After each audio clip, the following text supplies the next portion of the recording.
He was the type of person who would give what he could, even if he didn't have too much for himself. Bigay mo kay papa mo. One thing about my Ito, father, bigyan mo to kay papa mo. many of you know, is Sorry that lang. he enjoyed drinking a lot. Kain.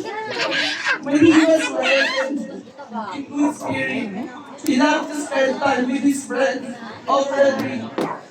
Sometimes, he even drank a little too much and caused some problems. But those who truly knew he will also live in it. Those moments he had at his heart.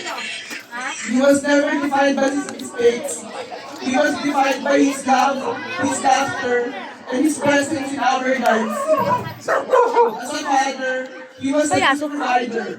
He worked hard to us. He worked hard to make sure that we, his children, had best. Uy! He may not have given us everything we wanted in life, but he gave us a truly mattered.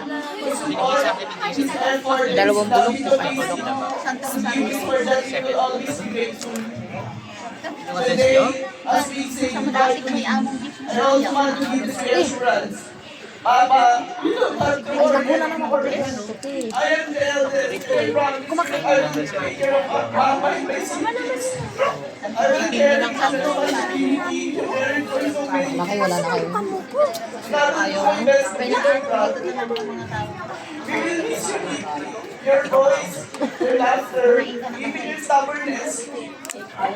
But most of all, we will miss the love between us. A love that will always be in our hearts. Rest now, Papa. Your struggles are over.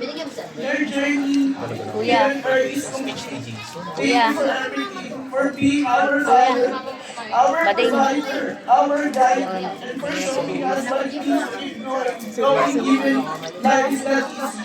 We love you.